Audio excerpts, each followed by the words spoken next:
Voilà, nous sommes en ligne. Bonsoir, docteur Idrissa Ali Bachar. Bonsoir, Nasra Jimasingar. Bonsoir, chers internautes. Je vous souhaite la bienvenue dans le talk de Tchad Info, le nouveau format du talk, donc, qui est un débat. Pour l'inaugurer, donc, comme je vous l'ai dit, on a le ministre des Postes et de l'économie numérique, c'est cela, et un chef de parti qui s'appelle Un Nouveau Jour. Je vous laisse vous présenter tout d'abord, monsieur Jimasingar, car le public ne vous connaît pas très bien. Bonsoir, monsieur Chérif, et bonsoir, chers internautes. Je suis docteur Nasra Jimasingar, secrétaire national du parti Un Nouveau Jour, par ailleurs enseignant-chercheur à l'université de N'Djamena à la faculté des sciences juridiques et politiques. Le parti Un Nouveau Jour est un parti de l'opposition. Je suis également membre du cadre national du dialogue politique, le CNDP, depuis bientôt 2 ans. Nous avons perdu Chérif, apparemment. Et apparemment, il est parti et je ne sais plus. Je suis de retour, voilà, veuillez m'excuser. C'est un peu pénible. Donc, on va reprendre notre débat. Monsieur Jimasingar, vous étiez donc en train de présenter votre parti. Oui, je disais que je m'appelle Nasra Jimasingar, je suis maître assistant en droit privé du CNES, donc, secrétaire national du parti Un Nouveau Jour, qui est un parti d'opposition depuis sa création en 2016. Et par ailleurs, je suis enseignant à la fac de droit à l'université de N'Djamena. D'accord. Donc, avec vous et le docteur Idrissa Ali Bachar, nous allons un peu parler du bilan du numérique au Tchad depuis sur le quinquennat en cours. Mais avant cela, docteur Idrissa Ali Bachar, je voudrais vous poser une question qui colle à l'actualité. Voilà, comment s'est passée la semaine, sachant qu'il y a eu un nouveau décret donc, qui reconduit le confinement de la ville de N'Djamena et le couvre-feu de 19h à 5h du matin, comment s'est déroulée la semaine du gouvernement après les remous qu'il y a eu le week-end dernier? Bonsoir, docteur. Bonsoir, Chérif. Je crois que la réalité est évidente. Laissez-moi simplement vous rappeler un fait qui date de mars 2020. Si vous vous rappelez, le gouvernement a pris une décision à la date de 19 mars pour limiter, voire arrêter tout ce qui est vol sur notre territoire. Oui. Au début, ça a donné de remous. Et n'oubliez pas que le vol des 17 nous a créé vraiment d'énormes soucis. Et tout simplement, je voulais ici rappeler que si les 19, nous n'avions pas fermé nos frontières aériennes, la situation risque d'être beaucoup plus embarrassante que nous vivons aujourd'hui. La décision qui a été prise la semaine passée par le gouvernement, c'est une décision qui est très sage. Mieux vaut vraiment prévenir et prendre les dispositions. N'oubliez pas que nos sanitaires risquent d'être un peu saturés et que le moment était en tout cas indiqué malheureusement pour que cette décision puisse être prise pour l'intérêt et pour la santé de nos concitoyens. D'accord, je vous remercie beaucoup. Nasra Jimasingar, docteur, vous avez quelque chose à dire sur les remous du week-end dernier, vous, en tant qu'opposant? Oui, ce que je voudrais noter est tout simplement que prendre un décret pour protéger une population d'une pandémie comme celle du coronavirus, ce n'est que chose normale et c'est tout ce qu'un gouvernement peut faire. Mais ce que je voudrais déplorer est cette cacophonie dans la compréhension même du contenu du décret. Parce que le décret a été pris par le président de la République et les membres du gouvernement, entre eux, ne se sont pas entendus sur son interprétation. Cela est déplorable parce que nous avons vu dès le premier jour de l'entrée en vigueur de ce décret-là, le comportement de la police, le comportement de la gendarmerie, même l'armée nationale est sortie comme si N'Djamena était en guerre. Et cela a effrayé la population. Non seulement l'a effrayé, mais ça a également mis les gens en doute parce que de la population n'a pas été préparée à une telle mesure et surtout à un tel comportement de la part de nos forces de l'ordre. Je vous informe que le décret a été rendu public au soir du 31 et à 0 heure, le décret. Monsieur Massingar, on ne va pas refaire l'histoire. Tout cela, on le sait. Donc, je vous ai demandé quel est votre regard d'opposant. Vous avez déploré donc l'attitude des forces de l'ordre, etc. On l'a très bien compris. Je vous remercie beaucoup. Notre sujet du soir, en fait, c'était donc le développement du numérique. Et donc, avec le docteur Saleh Bachar, si on pouvait nous envoyer donc, le premier visuel où on voit un peu l'évolution donc 2016-2020 et où on constate donc pas mal d'évolution, notamment sur le nombre d'abonnés, sur le chiffre d'affaires qu'a réalisé le secteur du numérique. Pourquoi est-ce qu'on parle de chiffre d'affaires? Parce que plus le chiffre d'affaires est gros, plus cela est susceptible de créer de l'emploi, de l'activité, etc. Mais, docteur Saleh Bachar, sur le chiffre de l'Internet mobile, il y a eu une baisse entre 2016 et 2020 d'à peu près 50 milliards de chiffre d'affaires. Comment est-ce que vous expliquez cela? Je ne pense pas que ce chiffre soit en baisse de 50 milliards entre pour cette année dont vous citez. Mais tout simplement, il faut noter que nous avons noté une baisse assez significative du chiffre d'affaires des opérateurs et cela est dû à la période 2017-2018, voire jusqu'en 2019, par rapport aux taxes qui étaient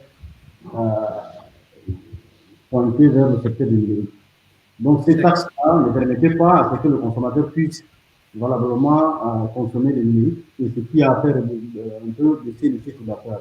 Maintenant, le gouvernement, à travers la loi de finances 2020, a pris des dispositions et que ces dispositions sont en train de donner des éléments et nous allons bien apprécier le chiffre d'affaires 2020 qui va certainement répondre.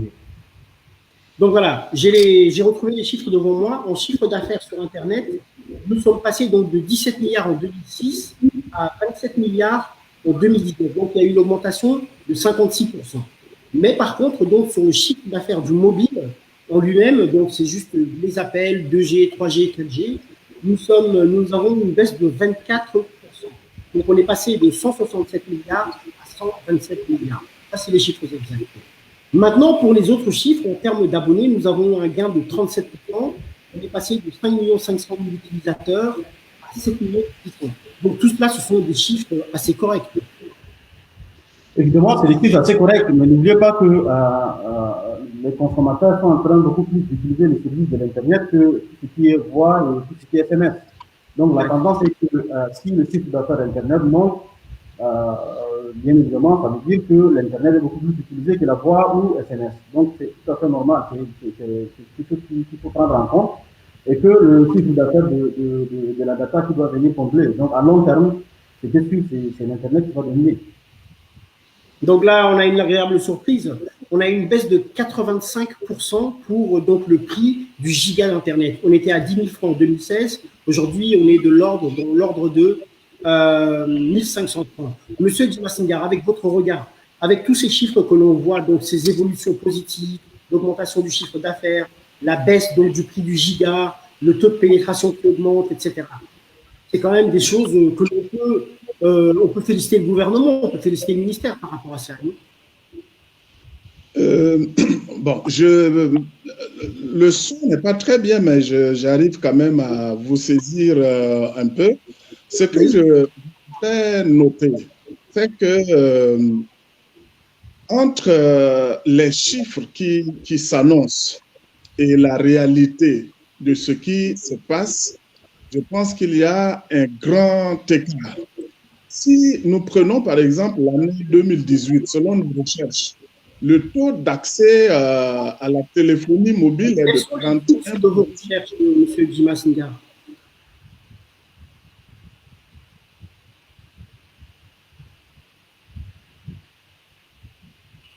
Donc, nous avons encore un petit problème de connexion. Vous m'entendez, M. Massingar? Oui, il y a un peu de problème de connexion là, mais ça revient. Oui, je disais donc que nous on a donné les chiffres officiels du ministère et vous avez dit que vous avez fait des recherches Quelles sont les Oui. sources de ces recherches, s'il vous plaît? C'est euro comme anneau. Vous allez sur Google, vous tapez euro comme anneau, vous allez trouver ces chiffres que j'annonce là. Donc, le taux d'accès à la téléphonie mobile en 2018 était de 41% et le taux d'accès à Internet était de 3% de la population. En 2020, le taux d'accès à la téléphonie a augmenté jusqu'à 52% et le taux d'accès à l'Internet a augmenté de 2%. Donc, nous sommes passés de 3 à 5% de la population totale. Je pense que aujourd'hui, dans le monde entier, dans des pays qui comprennent ce que c'est que l'économie du numérique, le travail qui est en train d'être fait, c'est de donner l'accès à la téléphonie, sinon à l'Internet, à toute la population, sinon à un grand nombre. Au Tchad, ces taux, ces chiffres qui sont annoncés par le gouvernement devaient être peut-être multipliés par 10, par 20, par 30. Connaissant aujourd'hui le taux d'engouement à l'Internet, ces chiffres-là devaient être dépassés. Mais nous allons y revenir. Vous avez tout à l'heure parlé de la baisse du taux du giga, par exemple, de l'accès à l'Internet. Ça, si vous prenez le taux d'accès à l'Internet du Cameroun et du Tchad, vous allez trouver un écart de plus de 1000 francs. Par exemple, 1 giga au Cameroun, par exemple, est de 335 francs, alors qu'au Tchad, 1 giga coûte 1430 francs. Imaginez-vous bien, quand je suis au Cameroun, je paye 10 000 francs à la compagnie de téléphonie, j'ai 30 gigas pour un mois. Alors qu'au Tchad, avec 10 000 francs, je n'ai que 7 gigas. Imaginez-vous un peu ceux qui n'ont pas un pouvoir d'achat, ceux dont le revenu mensuel est très limité, ceux-là, ils ne peuvent pas prétendre donc à l'Internet qui devient un luxe pour eux. Donc, si le gouvernement de la République du Tchad se souciait de l'économie, se souciait donc de la population, il devait encore baisser le taux d'accès, le prix du giga, et vous alliez voir que le montant, donc le chiffre d'affaires allait encore soit quadruplé ou peut-être multiplié par 10. Malheureusement, nous sommes restés le premier pays au monde où le taux d'accès à l'Internet est le plus élevé. Donc, je pense que ces chiffres-là, on les avance comme ça parce que c'est en milliards, on trouve que c'est bon. Mais dans la réalité, ça devait être meilleur encore que cela. Docteur Saleh Bachar. Merci beaucoup. Je ne sais pas tout, docteur Nasser Afort, ces indicateurs, mais les indicateurs que nous venons de présenter sont des indicateurs tout à fait corrects, qui sont disponibles sur le site de l'UIT, c'est des indicateurs qui sont agréés. Donc, on peut trouver sur l'Internet plusieurs indicateurs, mais le plus important, c'est d'utiliser sur les indicateurs qui sont agréés par les instances qui sont reconnues comme l'UIT. Maintenant, revenons sur les prix. Effectivement, les prix ont bien diminué, il faut y reconnaître cela. Je dirais bien tout simplement à docteur pour lui demander qu'en 2016, il s'est connecté, il mettait combien sur son salaire sur Internet. Maintenant, aujourd'hui, si en l'espace de 2016 à aujourd'hui, si l'Internet, le prix d'Internet a diminué de 12 000, aujourd'hui, à peu près, on est à 1200. Le giga.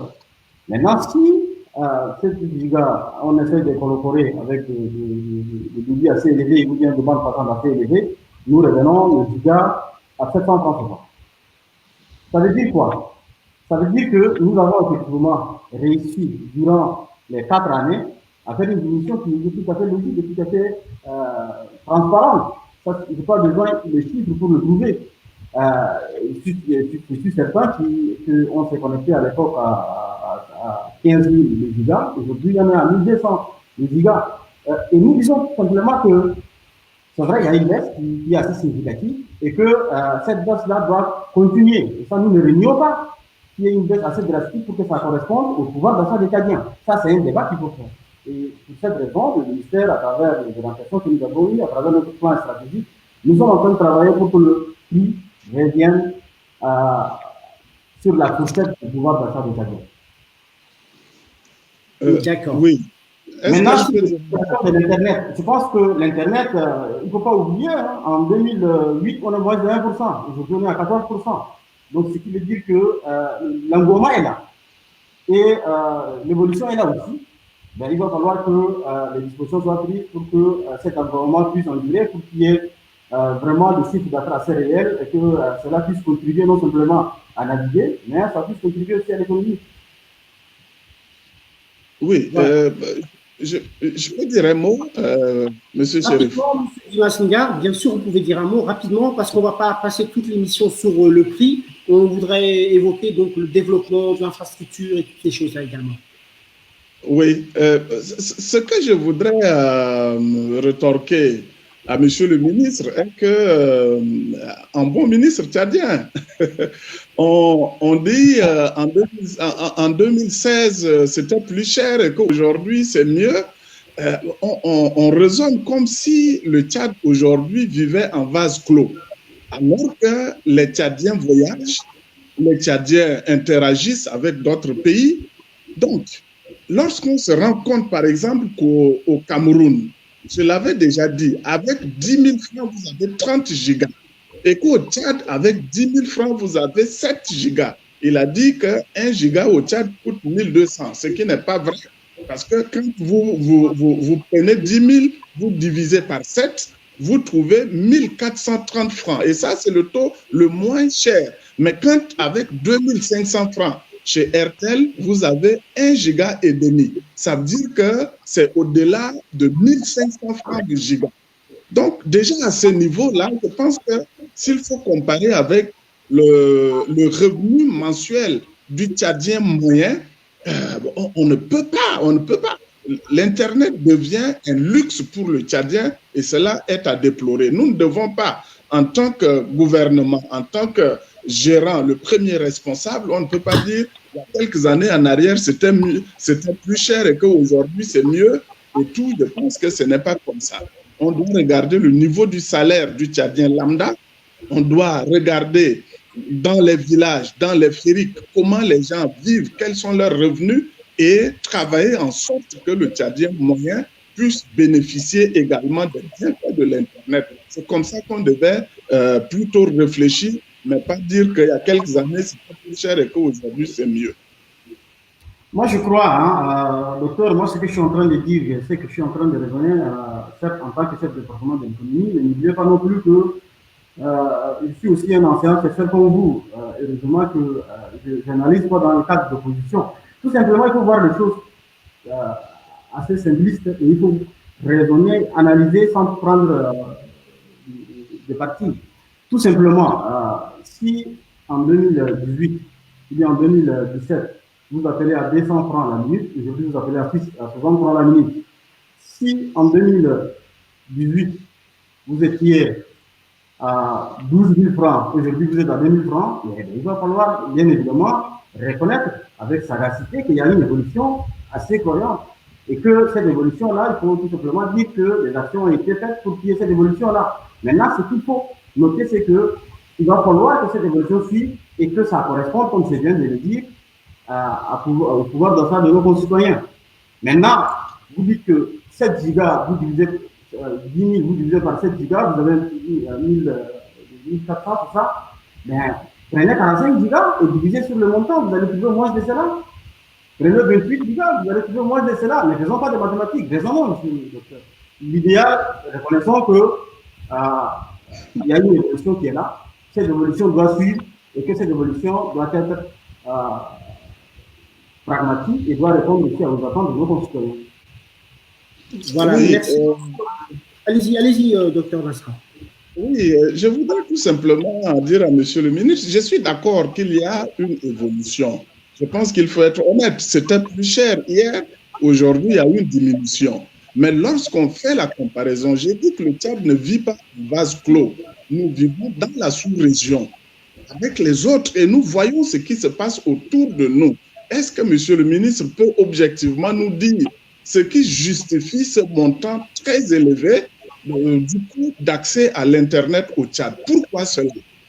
Est-ce qu'il peut objectivement nous dire les raisons qui guident à ce que le prix soit fixé à ce taux très élevé? Lorsqu'il parle de 45 gigas ou 50 gigas et tout, et que le taux va être diminué, mais la même chose, allez-y dans d'autres pays, prenez aussi 50 gigas et faites la comparaison. Vous allez rester toujours dans la même fourchette. Mais lorsque les réalités sont-elles les mêmes, docteur Madjissinga?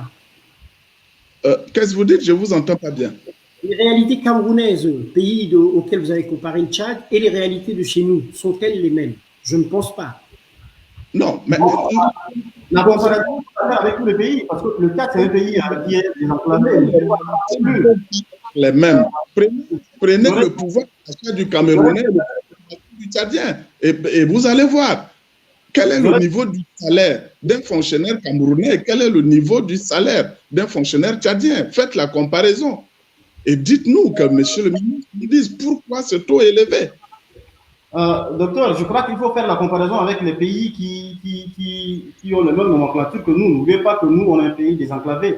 Et qu'aujourd'hui, notre Internet, n'oubliez pas non plus que ça passe par le Cameroun et par le Soudan. Et en voulant passer par là, vous êtes obligé de payer des frais supplémentaires par rapport aux autres. Maintenant, la comparaison faite avec RTL Niger, faite avec la Centrafrique, faite avec les autres pays. Et revenez, il ne faut pas faire simplement une analyse assez subjective. Et que des données que vous avez, d'ailleurs, je les mets aussi en doute, ces données, parce que moi, je ne m'y reconnais pas. Mais il faut reconnaître qu'il faut faire des efforts dans l'intérêt collectif, dans l'intérêt des Tchadiens. Et ça, le gouvernement est en train de se battre. C'est pourquoi on déploie de la fibre partout. C'est pourquoi on essaie de faire en sorte que l'accessibilité soit à la disposition de tous les Tchadiens et que nous sommes en train de travailler dans ce sens-là. Mais nous vous demandons tout simplement d'humblement de reconnaître que il y a une évolution qui est faite. Et il va falloir continuer le chemin. Non, je ne sais pas si on se comprend. Lorsque vous allez sur Internet, vous allez trouver deux pays qui ont un taux plus élevé. Vous allez trouver le Sud-Soudan et vous allez trouver aussi l'Éthiopie. Mais je n'ai pas vérifié pour le Niger. Le Niger, je ne sais pas, je n'ai pas, lorsque je faisais mes recherches, je n'ai pas trouvé que le taux est plus élevé au Niger qu'au Tchad. Je n'ai pas trouvé les données de la Centrafrique. Je suis désolé. Voilà. J'ai trouvé les données de la RDC, par exemple, qui est aussi 2 fois moins cher. En RDC, 1 giga coûte 500 francs, par exemple. Alors qu'au Tchad, nous nous trouvons à 1400 et quelques. Ce qui est... Bon, moi, je pense que nous parlons comme si l'Internet fonctionnait même très bien au Tchad. D'abord, revenons pour dire que jusqu'au jour d'aujourd'hui où nous parlons, la cherté du prix du giga, par exemple, va au-delà du simple prix d'achat. Parce que quand je veux me connecter, par exemple, à WhatsApp, comme c'est le cas maintenant, il faut que je passe par VPN. Et lorsque tu passes par VPN pour te connecter à WhatsApp, pour lire les vidéos, pour avoir accès, par exemple, aux images, ça te revient encore plus cher. Ça te revient encore plus cher. Donc, cet aspect-là, Monsieur le ministre n'a pas encore élevé. Les Tchadiens ont dénoncé cela. Lorsque l'Internet avait été coupé à un moment donné, pendant, je crois, pendant plus de 2 ou 3 mois, l'Internet, surtout les réseaux sociaux, ont été coupés. Lorsque ça a été rétabli, c'est Facebook et Messenger qui sont rétablis, mais jusqu'aujourd'hui, pour avoir accès à WhatsApp, il faut passer toujours par VPN pour lire les vidéos et autres, ce qui vient augmenter encore le coût d'accès. Donc, je pense que la réalité est là. Je reconnais ce que le ministre a dit. Il y a eu une baisse depuis 2 ou 3 ans. Ce n'est pas 2 ans, c'est 1 an, je crois, qu'il y a eu baisse du prix du giga. Ça, c'est une réalité. Mais malgré cette baisse-là, nous n'atteignons pas encore le niveau acceptable comme dans d'autres pays. Rome ne s'est pas faite en un jour, docteur.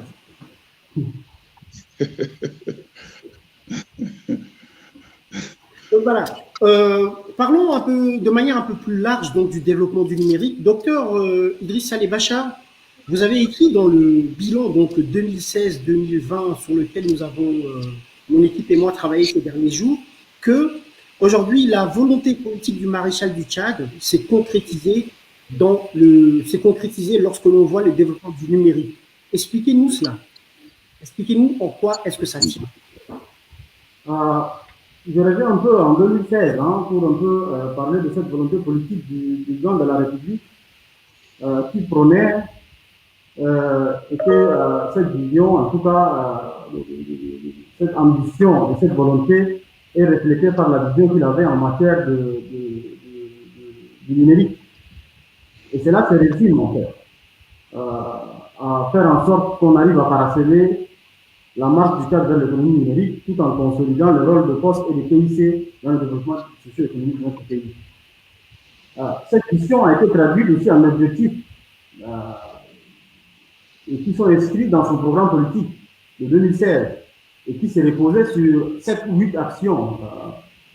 7 actions fortes qui sont la mise en exploitation de la liaison fibre optique vers le Soudan, la réalisation des connexions vers le Niger et vers le Nigeria, l'opérationnalisation de l'école nationale de PIC, la pose de fibres optiques réseau urbain, la création de centres communautaires, en tout cas que ce soit pour multimédia, pour l'Internet ou pour la poste, tout en développement des services universels, la réponse de la poste et aussi la mise en œuvre du plan de sauvetage du groupe Hôtel 4. Ce que je suis en train de citer, ça sort du programme politique du chef de l'État. Et je laisse en tout cas l'appréciation des uns et des autres pour voir qu'est-ce qui a été fait. L'ensemble de ces actions ont été exécutées et l'exécution a permis de réaliser, à la date d'aujourd'hui, nous avons 2200 km de fibre optique qui est là, 43% des centres qui étaient promis ont été réalisés, 17% qui sont en cours de réalisation, l'interconnexion avec le bureau de poste de province avec Niamey a été faite. Et nous remarquons, comme on est en train de parler beaucoup plus de l'économie, il va falloir reconnaître que ces secteurs emploi et que durant cette période, avec les actions entreprises, nous notons une évolution positive du nombre d'emplois indirects qui passe à peu près de 190 000. Aujourd'hui, on est à 250 000 emplois. Et la réalisation de tous ces projets a permis, comme vous l'avez bien souligné, l'accroissement de 36,9% du nombre d'abonnés entre 2016 et 2020. Et ceci nous a permis d'atteindre aujourd'hui un taux de pénétration de 49%, voire 50%. Et le mobile est passé, le taux de pénétration à 14%. Donc toutes ces actions ont permis en tout cas d'atteindre ce qu'on appelle aujourd'hui l'égalité en utilisation du numérique. Et le cap a fait de bon. Et tout ce qui a été transcrit et tout ce qui a été pris comme engagement par le chef de l'État a été réalisé. Non simplement que c'est réalisé, mais c'est concordant. Prenons juste un exemple. Aujourd'hui, avec les dispositions qui ont été prises dans le cadre réglementaire, nous a permis d'allier tout ce qui est tarif en net en off-net. Pour un consommateur, c'est qu'aujourd'hui, si on veut appeler d'un opérateur à un autre, ça revient au même prix. Alors qu'il y a de cela une année, le Tchadien dépensait 200 francs la minute pour appeler un autre Tchadien qui est dans notre réseau. Donc, pour vous dire qu'un peu, globalement, les actions qui ont été planifiées ou qui ont été prises comme engagement par le chef de l'État ont été réalisées et ça nous a permis d'atteindre ces objectifs. Et nous voulons aller loin de là. La vision qu'il a par rapport au numérique nous permet de dire qu'on doit avoir une vision beaucoup plus large et que le numérique ne puisse pas être simplement être utilisé comme un outil de loisir, mais puisse contribuer à l'économie. Et pour cela, nous parlons aujourd'hui, et particulièrement pour demain, le plan stratégique 2020-2030 que nous voulons. D'accord, merci. Monsieur Nasra, vous voulez réagir aux propos donc, du ministre? Oui, mais bien sûr. Je pense que il y a des réalisations qui sont faites et qui sont évoquées par le ministre qui ne sont pas perceptibles par le Tchadien lambda. Aujourd'hui, par exemple, lorsqu'on parle de la fibre optique, c'est vrai, nous regardons les travaux qui se font, mais combien de fois le même travail a été repris? si le ministre peut nous le dire. Parce qu'il y a 5-6 ans déjà en arrière qu'on parle de la fibre optique au Tchad. Les travaux ont été faits, après ça a été un fiasco, ça a été repris, et je ne sais pas quel est le montant d'argent qui a été injecté pour la même chose, qui échoue et qu'on reprend tout le temps. Maintenant, je voudrais qu'on soit concret. Lorsqu'on parle de l'économie numérique, à mon avis, il y a 3 fondamentaux à régler. D'abord, il faut regarder, par exemple, l'outil informatique. Quel est le taux d'utilisation, par exemple, de l'outil informatique par les Tchadiens? Si Monsieur le ministre peut nous le dire. Toujours pour que l'outil informatique reste le plus cher, parce qu'il n'y a pas de subvention. La deuxième chose à considérer, c'est l'accès à l'Internet dont on a évoqué tout à l'heure. Après l'outil informatique, c'est l'accès à l'Internet et ensuite les plateformes numériques que sont par exemple les réseaux sociaux et autres. Mais au Tchad aujourd'hui, les réseaux sociaux sont des pires ennemis du régime, par exemple. Alors que le ministre tout à l'heure a parlé de l'emploi qu'a généré l'économie du numérique ou l'Internet à travers la fibre optique et autres. Mais je pense que si on libéralisait ce secteur-là, on permettait à chaque Tchadien d'avoir accès librement et que la connectivité est fluide. Parce qu'aujourd'hui, lorsqu'il parle du nombre des abonnés, qu'il nous fasse la différence entre les abonnés à la téléphonie, ceux qui vont acheter les cartes SIM pour appeler, et ceux qui achètent la carte SIM et pour appeler et aussi pour se connecter à l'Internet. Lorsque tu vas, par exemple, sur le net, que ce soit sur Google ou sur les réseaux sociaux, tu tapes, par exemple, pour avoir des informations sur tout ce qui relève du domaine commercial au Tchad. Combien de commerçants tchadiens sont aujourd'hui sur le net avec leurs produits, ils proposent leurs produits en ligne, par exemple. Lorsque tu veux louer des voitures au Tchad, c'est un problème. Lorsque tu veux avoir des maisons louées au Tchad, tu vas sur le net, tu ne peux pas avoir des informations fiables. Lorsque tu veux vendre, par exemple, même la vente de terrain, lorsque tu veux la réservation d'hôtels quand même, il y a quelques rares hôtels qui sont sur le net. Ça, c'est une avancée. Mais le secteur touristique, d'une manière générale, est lacunaire en ligne. Prenez par exemple l'administration, qui devait être la première consommatrice, par exemple, de l'Internet. La fonction publique tchadienne, jusqu'aujourd'hui, lorsqu'on parle de l'informatisation de la fonction publique, c'est juste des machines, des ordinateurs, quelques ordinateurs qui sont là que les gens utilisent. Mais il n'y a pas une mise en réseau, par exemple, de toutes les machines au niveau de la fonction publique, et chaque fonctionnaire tchadien qui devait avoir ces données informatisées pour qu'il puisse de loin, en travaillant dans une province reculée, essayer de suivre son dossier, par exemple. Mais aujourd'hui, des milliers de Tchadiens, et ça, je le dis, les ministres, ils le savent, des milliers de Tchadiens se déplacent de leur province pour venir en N'Djamena pour suivre leurs dossiers de titularisation, les dossiers d'avancement, tout ça. Il faut que les gens se déplacent, qu'ils fassent des milliers de kilomètres. Et puis, les enseignants abandonnent les élèves en classe pour venir en N'Djamena pour suivre les dossiers d'avancement et tout. Et lorsque le ministre fait l'étalage tout à l'heure des promesses du président de la République qui sont réalisées, ben je tombe un peu des nues.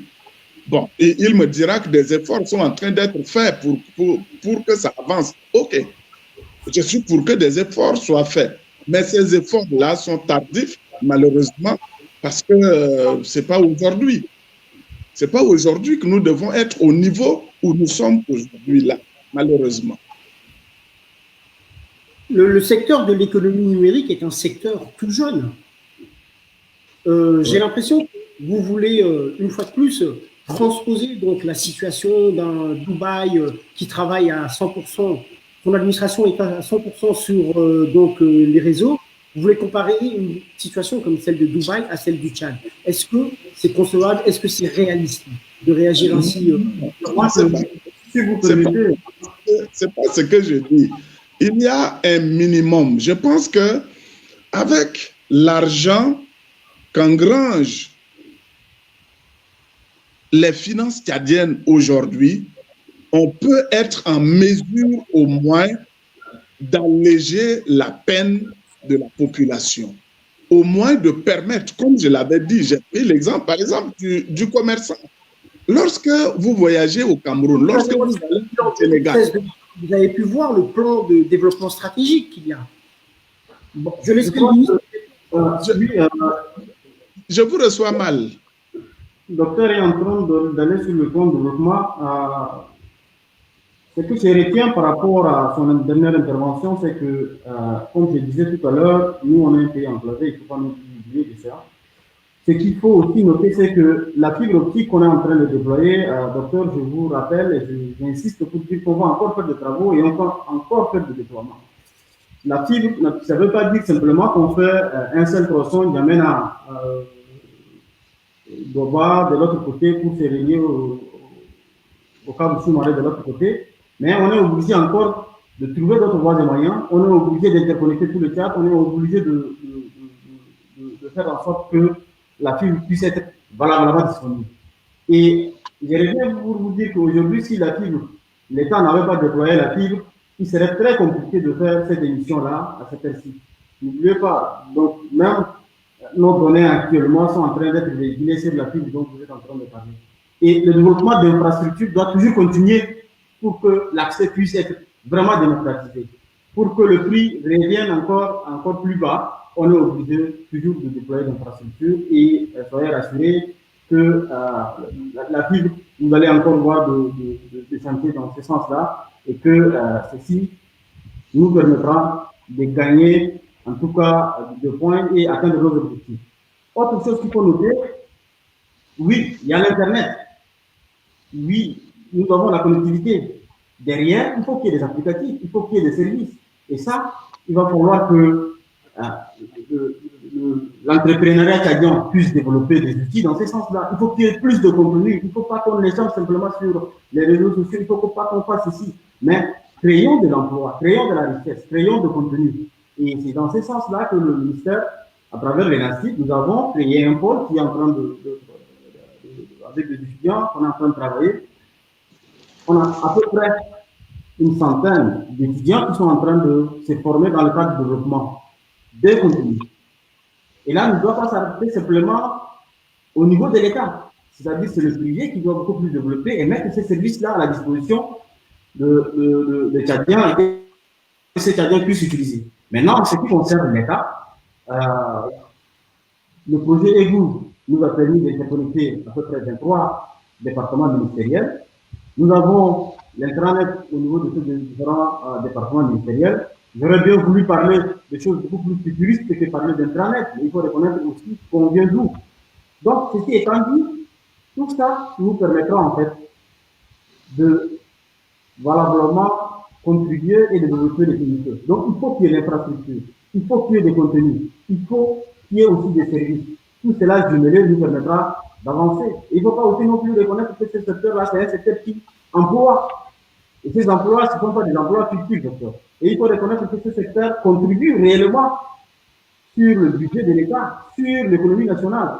Si en l'espace de 5 ou 6 ans, nous avons contribué à peu près 600 milliards de francs CFA, et qu'aujourd'hui, si ce secteur, les opérateurs, les FAI ou les autres vendeurs de services contribuent à peu près à 85 milliards annuels, ce n'est pas à négliger. C'est les efforts qu'il faut faire pour que les deux branches, c'est-à-dire l'économie de l'autre côté, puisse avancer et qu'on arrive à universaliser tout ce qui est l'accès au numérique. Docteur Djimazingar, on va passer donc à un autre sujet. Donc, c'était la question de conclusion. Je vais vous la poser, docteur Djimazingar, et ensuite, le ministre Bachar conclura si vous le souhaitez. Comment peut-on qualifier le développement civil? Est-ce que je peux dire juste un mot par rapport à la création d'emplois dont il est question ici? Allez-y, c'est un débat libre, allez-y. Le secteur privé n'attend que ça. Mais lorsque, à chaque fois qu'il y a un petit saut d'humeur au niveau de la jeunesse, lorsqu'il y a une petite grève quelque part et que le gouvernement est là à couper l'Internet, est-ce que vous pensez que le privé qui investit et qui attend un retour sur investissement va continuer ainsi? Lorsqu'on coupe l'Internet et que cela dure 1 mois, 2 mois, 3 mois, on sacrifie des entreprises, on sacrifie des emplois.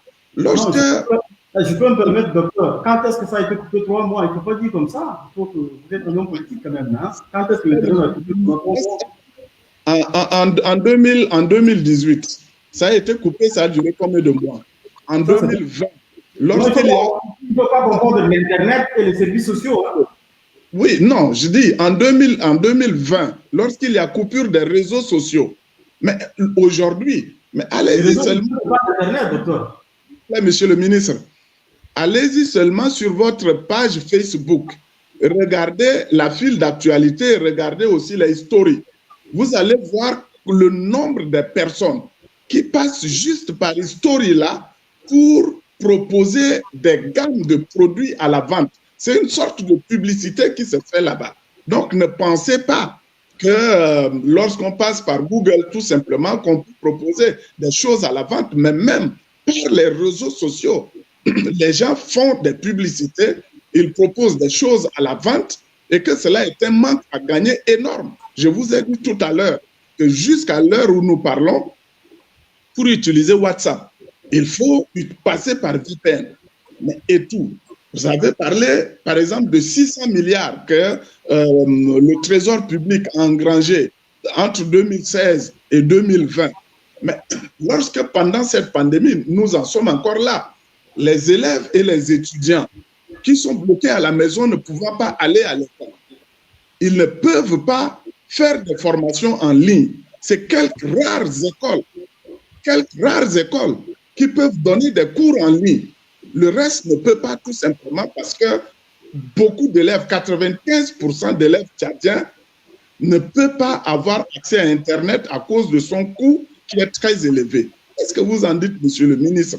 Lorsque vous pensez que c'est raisonnable, le maréchal a tout fait et tout, la réalité est là. La réalité est là. Aujourd'hui, nos enfants sont à la maison. Depuis 8 jours aujourd'hui, ils sont... Bon, si la rentrée devait être le 4, ça fait 3 ou 4 jours qu'ils ne sont pas allés à l'école. Allez-y à l'école française. Tous les enfants, chaque matin, n'étant pas en salle, ils sont à l'école chez eux. Ils étudient. Mais les écoles publiques, qu'est-ce qui se passe? C'est ça la réalité. C'est ça aussi l'économie qu'on pouvait faire par rapport à l'accès à l'Internet. Donc, il n'y a pas seulement que les impôts que vous prélevez et tout. Ce n'est pas seulement ça. Ça a beaucoup de ramifications. Et le Tchad est en train de perdre cela. Regardez un peu au niveau de la douane. Les recettes que la douane fait, si les services des douanes étaient informatisés, mais aujourd'hui, le trésor public, l'argent que le trésor a encaissé allait être encore plus élevé. Mais rien de tout ça ne se fait. Non, début, même avec laquelle la chose est en train de se faire là, fait perdre beaucoup d'argent au Tchad. Et ça, je voudrais que monsieur le ministre ait l'honnêteté de le reconnaître. Monsieur le ministre, l'honnêteté veut que vous aussi, il faut que vous reconnaissiez que des efforts ont été faits et qu'aujourd'hui, j'aimerais bien tout simplement, vous êtes un enseignant-chercheur dans le cadre de l'enseignement supérieur. Plus de 9 universités sont interconnectées. Quand je prends d'Abéché jusqu'à Moundou. Et que l'État a mis en place tout ce qui est téléenseignement à travers l'université virtuelle. Ce n'est pas des efforts qui ont été faits. Qui va exploiter cela maintenant pour mettre à la disposition des étudiants? C'est vous, monsieur l'enseignant. Est-ce que ça fonctionne? Maintenant, revenons sur l'éducation de base. Sur l'éducation de base, nous avons développé des contenus avec le ministère de l'Éducation depuis l'année passée. et que ce développement de contenu est en train de poursuivre avec les partenaires comme UNICEF. Et le chemin va être un peu assez long parce que l'outil, il faut que ça soit familiarisé, il faut que l'outil soit à la disposition de tout le monde, mais le développement est en train d'être continué. Donc, ne me dites pas qu'il n'y a pas tout ce qui est éducation n'est pas développé, c'est développé. Maintenant, c'est à l'enseignant, à vous l'enseignant, docteur, d'utiliser ça et mettre à la disposition de vos étudiants. Monsieur le ministre, laissez-moi finir, docteur, je vous laisserai la parole. L'Internet ne se définit pas simplement sur Facebook, sur WhatsApp, sur autre. C'est vrai, cet outil-là doit être utilisé dans le bon sens, non plus. Mais l'État tchadien n'a jamais bloqué l'Internet. L'Internet est à la disposition de toutes les entreprises, que ce soit les banques, que ce soit les agences de voyage, que ce soit les petites entreprises qui ont l'Internet. Maintenant, revenons sur les réseaux sociaux. Les réseaux sociaux ont été utilisés dans le sens négatif et qui ne contribuent pas réellement au développement social de notre pays, qui ne contribuent pas dans le cadre de cohésion sociale. Tout cela a conduit l'État à un moment donné de dire, écoutez, il va falloir restreindre l'accès à cet outil-là. Je crois que vous êtes d'accord avec moi pour dire que oui, il faut surfer, oui, il faut qu'il y ait de l'économie, oui, il y a cela, mais il faut la sécurité non plus. La sécurité est assez importante. Vivre ensemble est assez important. Donc, le gouvernement, de par son devoir, ne doit pas laisser tomber la sécurité. Donc, sinon, on ne serait pas en ligne, non.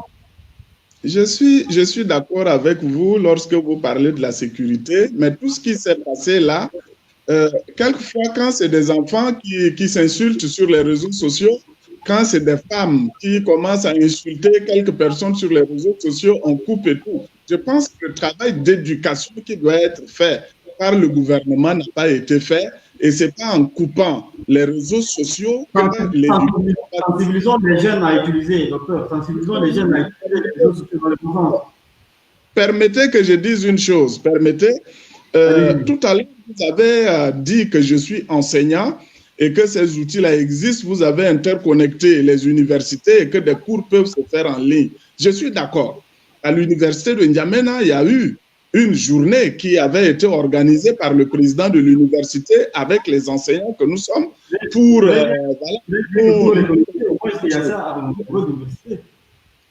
Oui, est-ce que je peux continuer? Je peux continuer? Voilà, merci monsieur le ministre. Voilà. Donc, ce que je voudrais dire, il n'y a pas seulement que l'enseignant lorsqu'on parle d'un cours. Je suis enseignant à la faculté des sciences juridiques. En première année, par exemple, cette année-là, j'ai 1800 étudiants en première année. Maintenant, lorsque moi, j'ai accès à l'Internet pour dispenser mon cours, il faudrait que les 1800 étudiants aient également la possibilité de se connecter au même moment que moi pour suivre le cours que moi, je vais dispenser. Mais déjà, lorsqu'un étudiant n'a pas la possibilité de payer le bus de 100 francs pour venir à l'université, il n'a pas 200 francs pour s'acheter un plat de haricots pour manger et suivre le cours, il n'a pas 30 000 ou 40 000 pour acheter un téléphone tactile pour se connecter à l'Internet et suivre le cours. Et vous allez me demander à moi, qui est avec, par exemple, mes primes de recherche, je peux acheter des gigas, me connecter, donner mon cours. Ça, oui. Mais les étudiants qui sont en face, combien d'étudiants parmi les 1800 là vont suivre mon cours sur Internet? C'est ça le problème. Lorsque je disais qu'il fallait diminuer le prix d'accès à l'Internet, c'est pour tout cela. C'est pour tout cela. Un étudiant tchadien aujourd'hui n'est pas en mesure, un, de s'acheter le téléphone, deux, de s'acheter des gigas pour se connecter et suivre le cours pendant 2 heures de temps. Cela n'est pas possible. Voilà. Merci beaucoup, docteur Djibasangar. Monsieur le ministre, vous voulez rajouter quelque chose ou bien on peut passer à la conclusion?